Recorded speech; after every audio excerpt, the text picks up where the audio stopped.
Shopify is the global commerce platform that helps you sell at every stage of your business. Shopify is there to help you grow. Shopify helps you sell everywhere, from their all-in-one e-commerce platform to their in-person POS system. Shopify's got you covered. Shopify helps you turn browsers into buyers with the internet's best converting checkout, 36% better on average compared to other leading commerce platforms, and sell more with less effort thanks to Shopify Magic, your AI-powered all-star. What I love about Shopify is how no matter how big you want to grow, Shopify gives you everything you need to take control and take your business to the next level. Shopify powers 10% of all e-commerce in the U.S., and Shopify is the global force behind Allbirds, Rothy's, and Brooklinen, and millions of other entrepreneurs of every size across 175 countries. Plus, Shopify's award-winning help is there to support your success every step of the way. Because businesses that grow with Shopify. Sign up for a $1 per month trial period at shopify.com/Westwood1, all lowercase. Go to shopify.com/Westwood1 now to grow your business, no matter what stage you're in. Shopify.com/Westwood1. My dad works in B2B marketing. He came by my school for career day and said he was a big ROAS man. Then he told everyone how much he loved calculating his return on ad spend. My friends still laugh at me to this day. Not everyone gets B2B, but with LinkedIn, you'll be able to reach people who do. Get a $100 credit on your next ad campaign. Go to linkedin.com/results to claim your credit. That's linkedin.com/results. Terms and conditions apply. LinkedIn, the place to be, to be. Welcome to Orioles on the Verge. This is Zach Spedden, joined as always by Nick Stevens. Our co-host Bob Phelan is out this week, but Nick and I will have plenty to discuss tonight as we take questions from our listeners as part of our latest mailbag segment. And we will take those questions in just a moment. But first, Orioles on the Verge is brought to you by BetOnline. BetOnline is the world's most trusted betting platform and your number one source for everything online sports betting. Right now, you can receive a 50% free bet of up to $250 on your first deposit to bet on anything from the Olympics to baseball to Formula One racing. BetOnline has every stat, every matchup, and even live odds and spreads while the games are being played. When the game's over, head on over to our online casino and get on a game of blackjack or poker, or unwind with our over 150 slots games. Head to the website today to get in on the action. Use promo code BELIEVE, that's BLEAV, for your 50% free bet credit on your first deposit up to $250. Bet online, the game starts here. And we've got a broad range of questions to take tonight, covering the Major League team, getting into the minors a little bit, recapping the trade deadline, at least what we've seen from the players so far, and talking a little bit about Kobe Mayo, fresh off his opening debut weekend with Cleveland, although by the time you're listening to this, he's probably already played another game or two. And I'll have Nick read off the first question, which is actually about Corbin Burnes and a part of his game that one of our listeners is a little concerned about. This question comes from Vincent Michael Hilliard, and he asked, after watching Burnes this season, and especially Sunday against the Guardians, when the Guardians ran all over him, it stirred up a question of, can someone be considered an ace when he can't hold runners? Also, how can they fix this before October? Thoughts on that question? So I'll take the second part of the question first, which is that I don't think they can fix it before October because holding base runners has never been a strength of Corbin Burnes. And while it has been worse this year than it has been in some of the past years, it's not as though he's ever been a really elite pitcher in this category. And I went over to Baseball Savant and pulled up their pitcher running game leaderboard, and that gives you a sense of how pitchers hold base runners on when there's a runner on first, no one else on the base. And Burnes, by most measures, is one of the worst pitchers in the game this year in that category, but he's never ranked particularly high in that area. The problem this year, and it has been a problem for him in past years as well, is that runners seem to get a really good jump off of him. By comparison, Grayson Rodriguez is the Orioles' best starter in most of these measures, and runners aren't getting much of a jump off of him. If you were going to try to fix it, I don't know what you would do other than maybe having him throw over more, but that has never been part of his game. And in fact, Burnes kind of said as much earlier this year. I think a pitcher can still be an ace and not be able to hold runners on very well. I mean, John Lester had a really, really good major league career, and he was notoriously bad at that, despite being left-handed, which is an advantage that Burnes does not have in this case. But I'm not it is an issue, and in the wrong situation in the playoffs, it is going to get exploited. But when you're Corbin Burns and you do such a good job of keeping runners off base in the first place, I don't know how much of a concern it is to try to fix it. Yeah, it's definitely fair to acknowledge and say it is a problem. He's walking less than 6% of the batters he faces. They're hitting 219 against him. He's also got a career high ground ball rate of nearly 50%. And the team is 17-7 with him on the mound. I believe that number is accurate. And in three of those losses, his offense gave him 0 runs in run support. So those were like 3-0, 2-0 losses against bad teams. Like those are games you have to win. If you just have a semi-decent night offensively, you win those games. But yeah, other teams have stolen 31 bases against him. And I believe I looked on MLB.com and 31 stolen bases against Burns. Number 2 on that list is Mackenzie Gore. He has 18 against him, which you talk about a lefty who has trouble holding runners. There's another one, the modern day John Lester, I guess. I'm not a pitching coach. Can't tell him how to fix it. But I'm going to assume that maybe the rule changes also that were designed to promote stolen bases is somewhat of a factor there. Like Zach said, this has always been an quote unquote issue for Burns. But I think maybe some of the rules maybe exacerbated that a little bit. I do agree. Like this season, it's just been like focus on the next batter, right? Don't worry about the runner. Focus on the next guy. Get him out, which he's done a very good job at. I do agree that I can see why if you look at this and then you go to the playoffs where every base hit, every stolen base, that is amplified in a playoff series. I do get why that could be concerning, but he's still an ace. He's still one of the best pitchers in the game. He's still going to get a massive contract this offseason, and he's still the guy in any playoff series, World Series. If it's a must-win game, I still want Corbin Burns on the mound. I want him going 7+ innings. I want him. I want the ball in his hands. So yeah, it's an issue, but I mean, he's been one of the game's top pitchers for a long time, and it always has seemed to be an issue for him.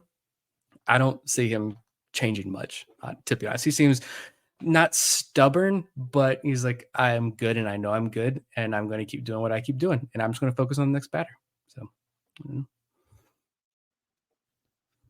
We'll go a question here from John. Is Colton Cowser the current favorite for American League Rookie of the Year? If so, is it a lock or does he still have some competition? I think there's still competition. I think he's safely in the driver's seat. I do believe he's the betting favorite right now. I think I just looked on the one. I think it was BetMGM. He's the favorite right now. The bat's been hot since the All-Star break. We're seeing him now in the leadoff spot a lot, which is awesome. I think the other guy you want to look at is probably Luis Gil from New York. He had a brutal June, but a much better July. Honestly, this could come down to trying to think of like how the voters would see this. I think if Gil stays hot and mostly consistent for the rest of the year, doesn't break down, and the Yankees win the AL East, I think Gil probably wins Rookie of the Year, especially, the injuries they've had, especially considering Cole. I couldn't even think of his name. Garrett Cole. Not having Garrett Cole for a big chunk of the season, but having a rookie step up like that. And if your team wins the AL East, I think he gets a lot of voters' votes. But if Cowser continues to hit from the leadoff spot and continues to hit like he has been, and the Orioles win the AL East, he's already leading all AL rookies in F4 at 3.1. And he's got the big counting stat, home runs, to his resume. I think, again, he's in the driver's seat, and there's a very real chance that Colton Cowser does win Rookie of the Year. And I said before the beginning of the year, I said it. Bob put his money where his mouth was. So shout out to Bob for actually putting the money down on this, on Cowser winning Rookie of the Year. I said we all agreed, hey, yeah, Jackson Holliday is probably the favorite to win this. But if I'm a betting man, I'm putting the money on Colton Cowser because of where his odds were at the beginning of the year. Turns out that was a pretty smart bet if you put some money down on Colton Cowser and Rookie of the Year before the season started. Yeah, I agree. I think that right now it's a two-person race between Cowser and Luis Gil, and I would give Cowser a slight edge. One thing that I don't know how much this is going to be considered in Rookie of the Year voting, but it should be, is that Cowser has been excellent on defense this year, and that allowed him to still be really valuable to the Orioles, even as he went through that kind of prolonged slump towards the end of the first half. If he can avoid that dip, I feel pretty good about his chances being able to win. But Heel is still in this race enough that you can't rule out that within a couple of weeks or by the end of September that he pulls ahead in the race. Yeah, the defense is a good point. And even if Calder doesn't win Rookie of the Year, like, he deserves it, and that's going to suck. But I don't even care. Like, he's showing that defender that he can be is a super big win in my book. We'll go ahead to Ben's question here. Ben wants to know, can you rank the 9 players acquired at the deadline? I think only 8 are still in the organization now. But by overall impact to the Orioles over the course of their time in the organization. So not just this year, but considering control as well over their entire course of time in the organization. How do you rank these guys? So I guess Pache is last because he's not in the organization anymore. Yeah. So okay, that's a safe one. Zach Eflin is number 1 right now and probably stands a good chance of being number 1 when all is said and done with this group of players that the Orioles acquired. 2 starts in, he's delivered as advertised. I would feel very comfortable running him out there in a playoff game right now. And up until he was here, there were only 2 pitchers that I would have said about in the Orioles pitching staff. So I like what he has done. Sir Anthony Dominguez looks pretty good to me right now. And I think that he's got a player option for next year. The Orioles picked that up. He could be a really good setup man to Felix Bautista next year. And Gregory Soto could be right there with him. Eloy Jimenez, maybe it's just because he had a good weekend in Cleveland, but I'm starting to become convinced that that's going to end up being a steal for the rest of the way. And I don't know that I see him as an Oriole beyond this year, but if he rakes against lefties down the stretch and is a really good platoon bat for you and someone that you can start against lefties late in the season, you can bring him off the bench in a tight spot in the playoffs. That's going to do wonders for this team. And what I've seen so far in the very short returns, I like. I think that the Orioles are going to get something out of him. Trevor Rogers is the one that I just don't know yet what to make of. That start against Cleveland last week was really, really bad. I couldn't find anything in that outing that I came away thinking, all right, well, at least you could work with that. But as I said when that move was made, I think that that's more for 2025 than it is for 2024. Whatever you get from him down the stretch, you can be happy with. And then Austin Slater, the way the Orioles used him in the series against Cleveland is I think how we're going to see him used. Starts against lefties. When the lefty comes out of the game, he's pulled, and Cedric Mullins or Colton Cowles or whoever is on the bench comes in for him. If he gives you just enough in that role the rest of the way, I think you feel okay with that. I'm almost the same. Eflin one, that's pretty obvious. Dominguez could close games out. I mean, maybe I'm just super excited the way he's been pitching since he joined the organization. And Craig Kimbrell obviously scares all of us. But I mean, we talked about could the Orioles just run with the hot hand in that 9th inning role? Dominguez could be a guy they go to close out games. I do have Eloy 3 as well. I talked about this in the trade reaction show. If he stays healthy, he could potentially add a fun layer to this lineup. And it's pretty clear after Sunday's game that he is having fun again. Daniel Allentuck at the Banner wrote about this. You saw the Orioles post a video, the Hi Mom clip. If Eloy is having fun again, which it's sad. It makes me kind of sad, honestly, because think about these other guys in Chicago who are just dreading going to work every day. When you're playing baseball for a living, you should be having fun. And they have to go to work every day put on that White Sox uniform. If Eloy's having fun again, I think he could add a really fun dimension to this lineup, even if it's just this year. I put Austin Slater at 4 just because the organization clearly has a lot of confidence in that bat to lead him off against a lefty. And then to watch what he did against that lefty the other day was pretty fun and unexpected.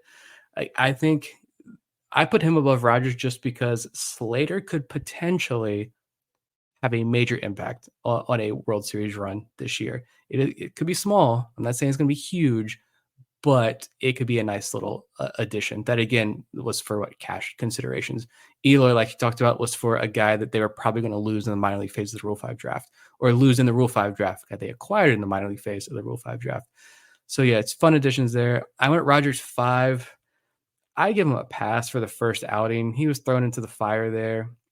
Like, I'm not saying like send him to the lab this offseason and could he be like a number 3 behind, could he battle Eflin for that number 3 spot? No, I'm just be a really good 4 or 5 for this team next year. Be a reliable arm every 5 days, the back of the rotation, and that's a win. I put Soto 6, just be good middle relief arm. Don't walk everybody.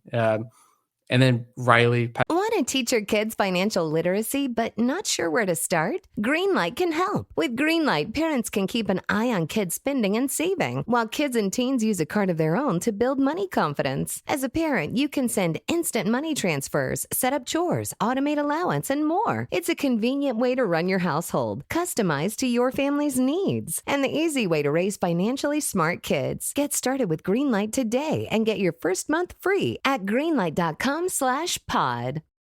eBay Motors is here for the ride. Remember when you first saw the potential? And then through some elbow grease, fresh installs, and a whole lot of love, you transformed 100,000 miles and a body full of rust into a drive that's all your own? With over 122 million parts for your number one ride or die, you can make sure your ride stays running smoothly. Brake kits, LED headlights, exhaust kits, turbochargers, bumpers, whatever your baby needs, eBay Motors has it. And with eBay Guaranteed Fit, it's guaranteed to fit your ride the first time, every time, or your money back. Plus, at these prices, you're burning rubber, not cash. Keep your ride or die alive at ebaymotors.com. Eligible items only. Exclusions apply. See ebaymotors.com. Shopify is the global commerce platform that helps you sell at every stage of your business. Shopify is there to help you grow. Shopify helps you sell everywhere, from their all-in-one e-commerce platform to their in-person POS system. Shopify's got you covered. Shopify helps you turn browsers into buyers with the internet's best converting checkout, 36% better on average compared to other leading commerce platforms, and sell more with less effort thanks to Shopify Magic, your AI-powered all-star. What I love about Shopify is how no matter how big you want to grow, Shopify gives you everything you need to take control and take your business to the next level. Shopify powers 10% of all e-commerce in the U.S., and Shopify is the global force behind Allbirds, Rothy's, and Brooklinen, and millions of other entrepreneurs of every size across 175 countries. Plus, Shopify's award-winning help is there to support your success every step of the way. Because businesses that grow with Shopify. Sign up for a $1 per month trial period at shopify.com/Westwood1, all lowercase. Go to shopify.com/Westwood1 now to grow your business, no matter what stage you're in. Shopify.com/Westwood1. Patrick Riley, I put him down there at 7 just because he's a prospect. He's just made his AA debut. And then, Pache is gone, so he doesn't count. Best of luck in Miami, Pache. Go to the next question here. Talk about a big-time prospect. Wait, no, it's your turn. Never mind. I can't read. All right, I'll jump in here. If Kobe Mayo struggles, do you think he'll get optioned for a reset and to preserve his rookie status? And this question comes from the Bird is the Word. Like everyone, that could be the case for everybody. It's only been 3 games though, so I'm not making any conclusions. I wouldn't say he's struggling. None of that. I love that first game. I love the first at bat. It was like, that's the Kobe Mayo that we talked about. He's laying off those pitches out of the zone. He's laying off the sliders away. He's going to force you to pitch something across the middle of the plate or somewhere in his zone where he is going to send it over the left field fence. He didn't do that in the next 2 games, but it's 3 games. For me, the biggest thing is just sit back and watch over these next 2 weeks. Maybe next week, if he's still, obviously if he's still hitless next week, that's a different story. Or we see something major over the course of the next couple of games, then we can talk about this more next week maybe. But for right now, I'm just thoroughly enjoying, and it is mind-blowing that we're watching a Baltimore Orioles game here in August now in a very tight race against the New York Yankees for the AL East title. and we saw an infield of Jackson Holliday at second base, who homered in the same inning as Gunnar Henderson. If that doesn't make you cry, I don't know what will. It made me cry. Tears of pure joy. But Jackson Holliday at second, Gunnar at short, Kobe Mayo at third, Adley behind the plate, Colton Cowser, the likely Rookie of the Year winner, out in left field. I know there are other homegrown talents. Shout out Mountcastle, said all those guys, but man, it's unbelievable to see this lineup. And oh yeah, all-star Jordan Westberg is out, unfortunately, with an injury. Like, I could not have imagined seeing this many homegrown guys. And I get it. We are Orioles homers, but even I did not imagine seeing this many homegrown pieces, Mike Elias homegrown pieces, in the same lineup in a playoff race right now. It was awesome. When I saw this question earlier, it's kind of built off when you were mentioning Westberg. That made me question if Mayo gets a little bit of a longer runway, because you know that Westberg and Jorge Mateo are going to miss a lot of time with their respective injuries. Now, we know that the Orioles like to maneuver a lot, and there could be an infielder that pops up on the waiver wire in a couple of weeks that they decide would be a good short-term replacement for Mayo if he does continue to struggle. But I agree with you. For now, I'm just enjoying the fact that he's in the major leagues. Maybe the results over those first 3 games were not what you would have liked to have seen, but I thought he had some really good at-bats in there. And I feel like there's a chance that he could end up putting up really good numbers. But as we've now seen with Colton Cowser and Grayson Rodriguez and probably Jackson Holliday, that reset a lot of times is going to lead to something good. It's wash, rinse, repeat. You come up, they struggle, and they go back to Norfolk, and they find success eventually. Even that defensive blunder out there, we see every single time these kids get called up, Norby, Holiday, every single time we see these kids get called up, that play happens. It happens with insert whatever prospect at second base and Santander in right field. It happens. Like I think that was a big nothing burger as well. Kid's first game, it happens. Yeah, Mayo, I'm pretty pumped to watch this series this week. Next question here from Yoni, another patron, says, going in a much different prospect direction here, how would you rank the last 3 position player classes for the international department? So just looking at the hitters, 2022, 2023, 2024, how are you ranking these guys? It's easy to say this because they have the largest sample size, and some of them are, now in a high A. But I think 2022 has moved ahead of the other 2 at this point. And that's even with Brylan Tavera, who was the consensus top prospect in that class, really not performing very well this year. And Leandro Arias, who was kind of the number 2 guy behind him, kind of posting mixed results. He missed a lot of time with injury, has Tavera. But you look at the rest of that group, Cesar Prieto was part of that class. He's up in AAA now with the Cardinals. You were able to flip him to get Jack Flaherty, and he performed pretty well down the stretch. Thomas Sosa has put together a really nice year at Delmarva. And, of course, we can't forget about Aaron Estrada being part of this class as well. He's now a guy who's in high A, has emerged as one of the better young hitters in this organization. And, 2024, we just don't have enough yet to know what we have in those guys. Some of the guys who we want to come out and perform well this season have. 2023, I do think that there is some upside, but for right now, the 2022 class has the edge over those other 2. I do agree, but I put 2024 at the top just because I love the upside. Some of the numbers are truly mind-blowing. These guys are putting up in the DSL, and even when trying to keep those numbers in context, they are very impressive numbers. Elvin Garcia, Steven Martinez, Jordan Sanchez, Jamon Newell, Sal Gomez. I think this is a fun group. A lot of big time power hitters there. A lot of guys, especially Elvin Garcia, I think he's still walking more than he's striking out right now. I love this super high ceiling group of prospects there in 2024.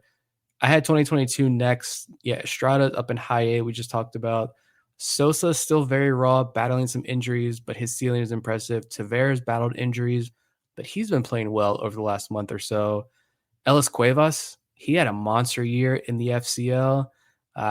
Apparently learned a couple of days ago from someone, a source who is familiar with Cuevas and many of the FCL guys. Cuevas, the organization is apparently looking at him as a full-time center fielder in the future. So he was signed as a shortstop, but it looks like, I think, played a lot of outfield this year in the FCL, some right field, some center, but looks like they're pretty set on him becoming a really intriguing center field prospect in the organization. I like the depth of that class as well. 2023 is just, I think they're far behind. Luis Almeida, multiple injuries, tough first 2 seasons, but he did end the year on a high note. He ended the year on another injury, but the bat was much better as the year progressed. Joshua Lorenzo could be the top international prospect among this group in 3 years. There's a lot of catchers in that class. I think 2022 and 2024 rank much higher, but still some intriguing pieces in that 2023 class. We'll go back to the bird as a word for our next question. Who's been your favorite player to follow through the minors all time? Now, you and I have both covered other organizations at various points. You covered the Padres at one point in time. I used to cover the Nationals. So I'll add another layer onto this. Do you have an Orioles prospect and a non-Orioles prospect? Yes, I do have a non-Orioles one. It's actually not a Padres prospect, even though I got to write about Fernando Tatis Jr. When he was a prospect, but it's not Tatis. Mine, when I was thinking about this question, I have a lot of personal connections, so I went there. Talent-wise, yeah, it was interesting to see the back and forth on discussions, we'll say. They weren't really discussions on Padres Twitter. There's not a lot of discussions over there. It's a lot of, you think Orioles Twitter is bad. The dark days of Padres Twitter makes the roughest part of Orioles Twitter looks like sweet puppies. But my personal connections is non-Orioles guy would probably be BJ Upton, to be honest. He was from my area. Shout out to the Hampton Roads area. One of my best friends growing up actually played against Upton. They played in the same conference in high school. So I got to watch a lot of BJ Upton in high school. And then it was like, oh, he just got drafted in the first round. And like high school me thought that was the coolest thing ever, that I'm over here watching this kid play high school ball against my best friend. And now he's like one of the top draft picks in Major League Baseball. So I loved following Upton, both the Upton brothers, because they were local kids. But now, as far as Orioles prospect goes, this is definitely a more recent one. And again, the personal connection, it was Brendan Hanafy. Like, I watched his older brother play in high school. His older brother played at JMU for a couple of years. I watched Brendan play since he was like 14. He was playing in a summer league that's here in town. So he was playing in a league against grown men and playing like starting shortstop for one of the best teams in a summer league. That was a lot of fun. Watched him dominate on the baseball field and the football field. I think his brother was quarterback. He was a wide receiver. He towered over the rest of the field and was a fun wide receiver, even a better pitcher, obviously. And when the Orioles drafted him back in 2016, he was a 4th round pick. Like, that was massive news around here. I drove 4.5 hours to Delmarva to watch him in his first outing there. That was also my first game as a credentialed media member. So a double fun game there for me, fun memory. Yeah, it's been rough for him with the Tigers. He could have returned to the Orioles. I believe, from what I was told, there was an offer on the table from the Orioles, but I think the Tigers maybe offered a more direct, quicker path to the majors. So he went to Detroit, got to make his debut, which is pretty awesome. No matter where he goes, I'm going to be a pretty big Brendan Hanafy fan. So those are my connections that I have that I enjoyed watching and following. Those were good ones. And I had some personal connections, some non-personal connections to sort through. And the one guy that I thought about when I first saw this question, non-Orioles prospect, Ronaldo Lopez. I remember seeing Ronaldo Lopez for the first time in 2013. He was pitching for Hagerstown. And I think Hagerstown had run out of pitchers, so he came up for a spot start or two, went back down to short season ball. Didn't really think much of him the first time I saw him pitch. He goes back to Auburn, which was short season for the Nationals at the time, the following year. He gets promoted to Hagerstown, comes up to low A, and dominates. And I'm watching all of his starts, and like, this guy has really good stuff, but no one had been talking about him up to that point. I think he signed for $10,000 or $20,000. And at the time, I was writing for the Nats blog, which still out there on the internet, not active anymore, but a fun site to write for. And I was covering the whole system, but I kept getting requests from my editors there, like, talk about Ronaldo Lopez more, because he's, put together a really good scoreless inning streak at Hagerstown at one point, putting up good numbers outing after outing. So started to talk about him more. Next thing you know, he's getting more attention nationally. But then it was always the question, is he going to be a starter? Is he going to be a reliever? How's the command going to hold up? The Nationals end up trading him for Adam Eaton. He goes to the White Sox, and at first it looked like it was going to be like every other prospect that goes to the White Sox. It just kind of fizzles out. Manages to rebound, becomes a pretty good reliever for them after struggling as a starter. Then signs with the Braves this offseason, and although he's on the IL right now, was a starter, an all-star for the first time this year, going back to the rotation.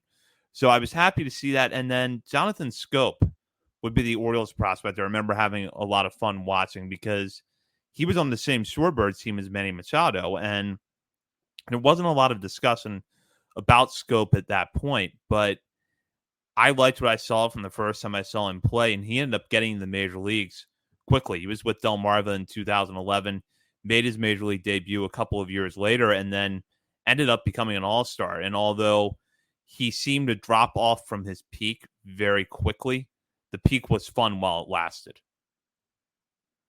I like those. I did think of one more too, a throwback one, if you will. Melvin Mora, Orioles favorite. When Mora was with the Mets organization, he played a couple seasons down there for AAA Norfolk. And of course, I grew up right there, spent all summers watching the Tides.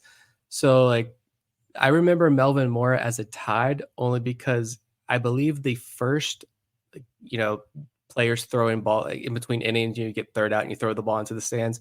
I got one in my life, and Melvin Mora was the one who threw it to me. My dad wrote the name on the baseball right after I got it, so I would remember who got it. And it is a Melvin Mora baseball. No idea where that ball is. I have like 8 balls on my desk right here, and none of them are that ball.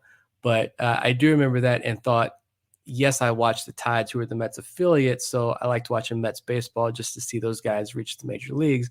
But when he became an Oriole, my actual favorite baseball team, I thought that was one of the coolest things ever. And obviously, Melvin Moore, pretty decent Orioles career. Fun question.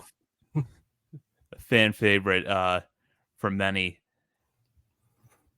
We'll go on to the next one now, or we just continue going down memory lane on old. This is what guys do, right? We just talk about old random minor leaguers that we all remember and love.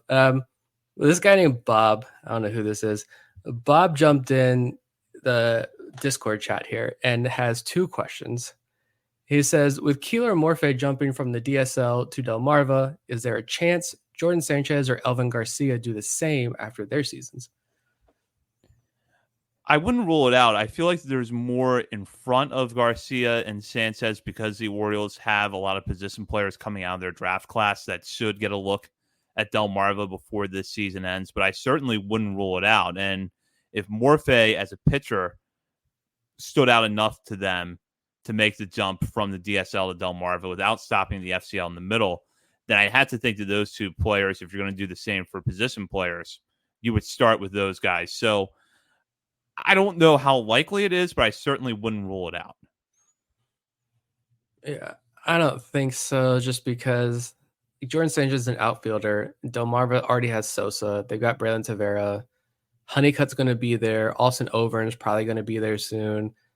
I'm not completely out on Jake Cunningham. He's there as well. So I don't know, it'd be tough to get him at bats. And you look at the infield, Elvin Garcia is a shortstop. So Griff O'Farrell is going to be in Delmarva soon.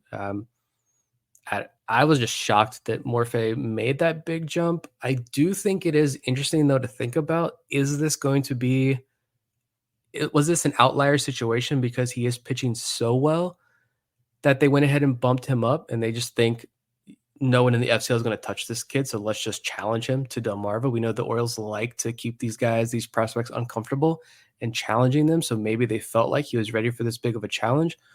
Or – is this an outlier situation, or is this maybe a new trend we see with some of these DSL prospects now that the DSL season continues? They're still going on right now. The FCL season ended right after the draft. So there is no FCL season. It's this, tricky league type setting down in Sarasota for the rest of the summer.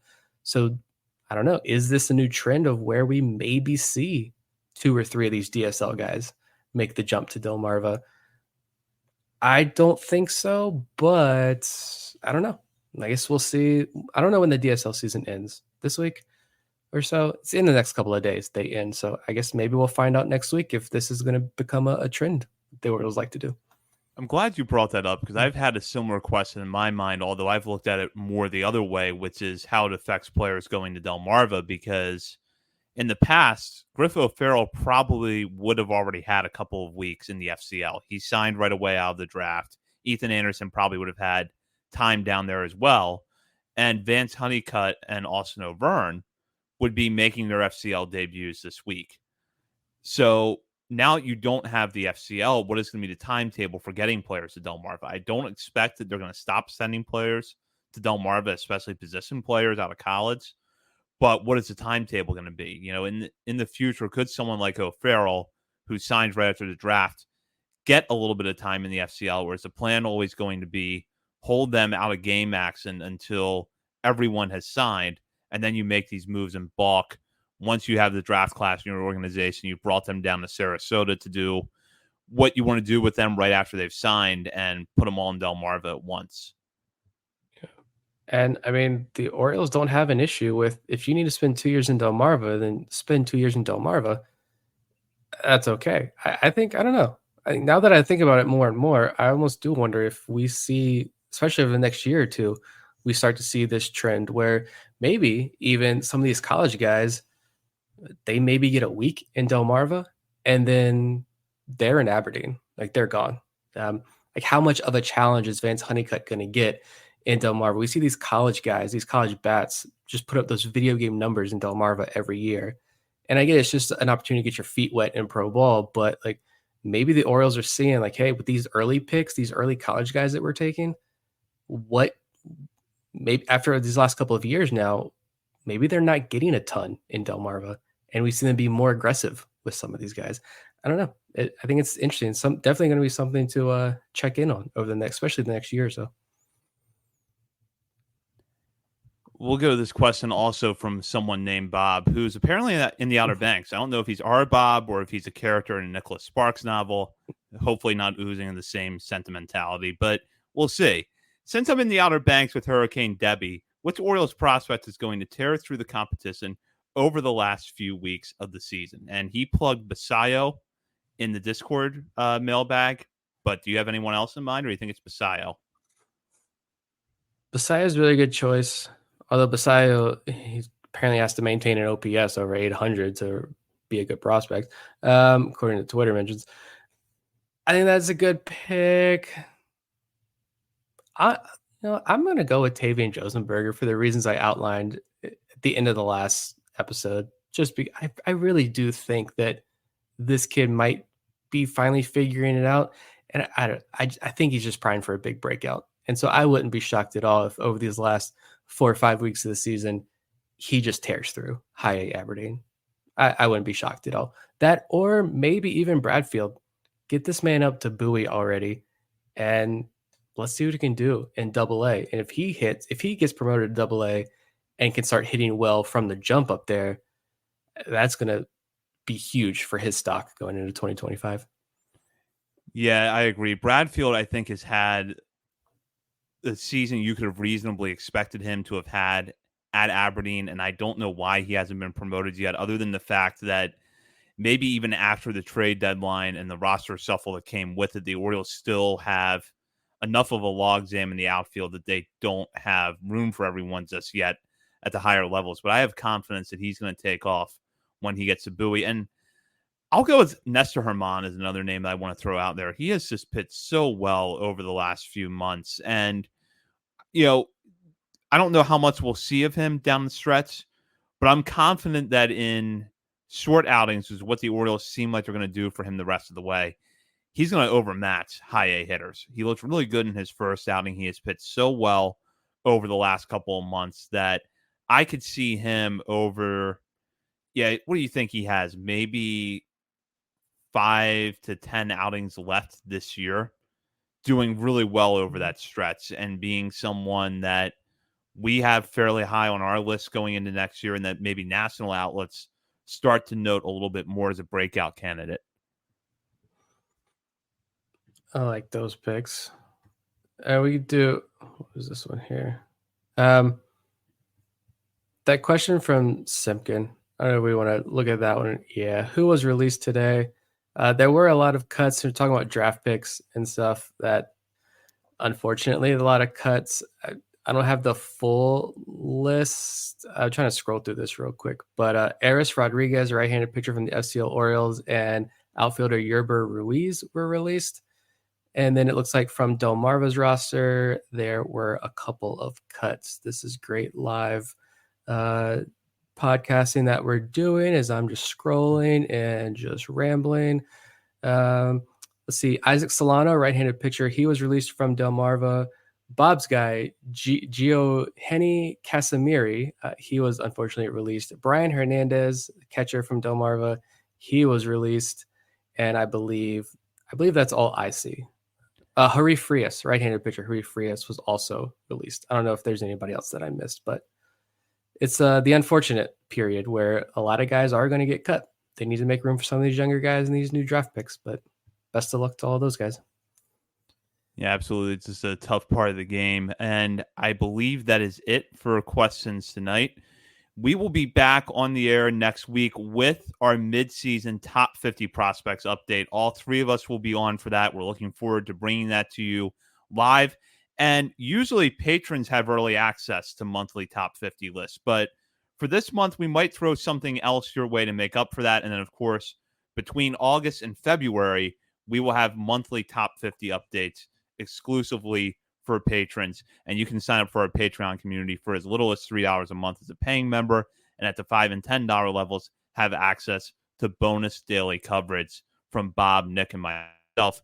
Look for the new top 50 update to be released next Monday. We'll be live and we'll put that out on the main podcast feed. In the meantime, you can follow us on our many social media channels, including Facebook, Instagram, Threads, X, TikTok, and YouTube. We're also over at Substack, OriolesOnTheVerge.substack.com. For Bob Phelan and Nick Stevens, this is Zach Spedden. You've been listening to Orioles on the Verge, presented by BetOnline and part of the Believe Podcast Network. And Kobe Mayo's growth plates. You know when you're listening to a true crime story that has an unbelievable plot twist that makes you stop in your tracks? That's what our podcast, People Are the Worst, brings you with each episode. I'm Rachel. And I'm Rebecca. We're identical twins who love true crime cases that make you say, didn't see that coming, and we hate the people responsible for them. Listen to People Are the Worst now on Apple, Spotify, or wherever you get your podcasts.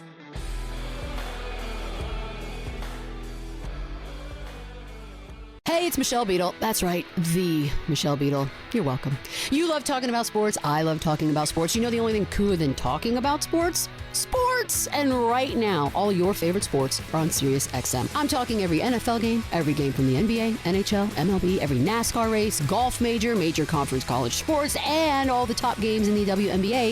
If it gets your heart pumping, it's on Sirius XM. To start your free trial of Sirius XM today, visit SiriusXM.com/believe.